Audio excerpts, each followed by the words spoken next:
So here, when we are doing the subtraction, we want to make sure it is equal to 0. Okay? What are we going to do? When you're solving, the equation by completing a square, what we want to do, we want to leave the first two terms with the x's only on the left hand side, and then move anything else which is like a number on the other side of the equation. That's the strategy, okay? So we need to get rid of this 8 from the left. So what should I do on the left hand side?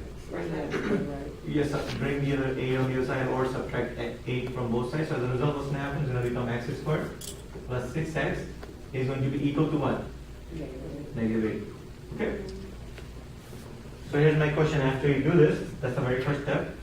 My question to you is going to be now, we need to add a number right here. So this will become a perfect square trinomial. So I need to add a number right here. So this will become, on the left side, it's going to become a perfect square trinomial. Which the 3 square mean? 9. 9. So we need to add 9. Everybody's okay? How are we determining that 9? No. So we need to take 6. What's the half of 6? 3. And 3 square is going to be? 9. So we're going to be adding 9 here, right? So this will become a perfect square trinomial. Yes?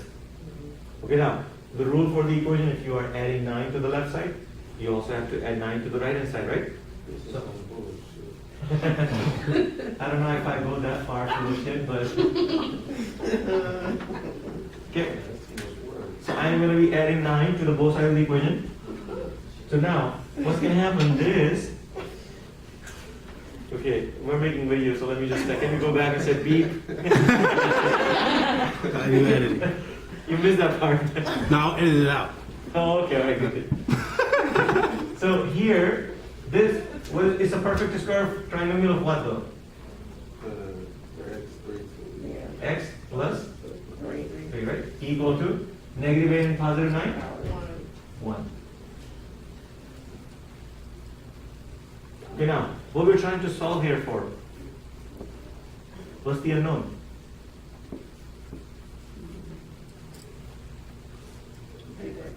No, not 0. It's for x we're trying to solve, right? No, see, what we're trying to solve here, right? So in the earlier problem, we're solving for x, right? That's what we're going to find. So here is the same thing, we're trying to solve for x, right? No, that's true, we need to subtract 3, right? So we can solve for x. But here's the twist.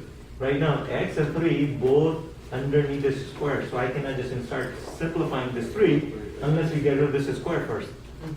Right? So here's my question. What is the opposite operation of a square? Very good.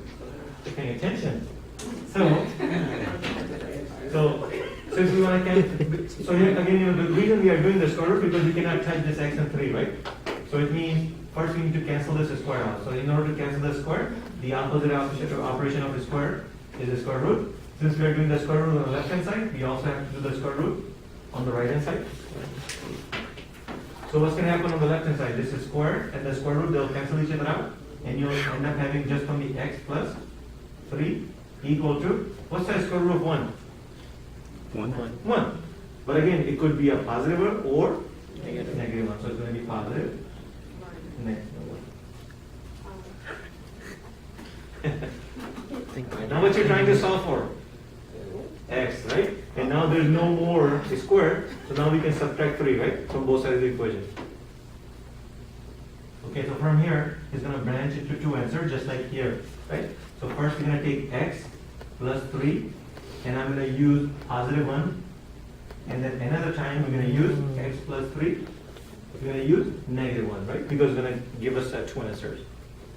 Okay, so on the left hand side, if I'm trying to solve for x, so what should I do on both sides? Subtract 3, as a result, you can have x equal to negative 2. Here we'll do the same thing, negative 3. As a result, you can have x equal to negative 1, negative 3, negative 4. So again, the same answers, negative 4, negative 2, negative 2, negative 4, right? Same 2 answers. But we were able to find the answer here by using the completing square methodology.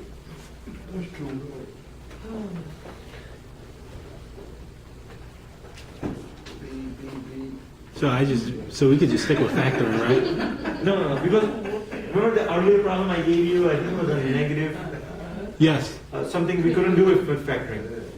But you can find the answer by using the completing a square. But if it's not a square, you can't do it, right? Right. Okay. How we doing? Awesome. Okay, good. Now we're going to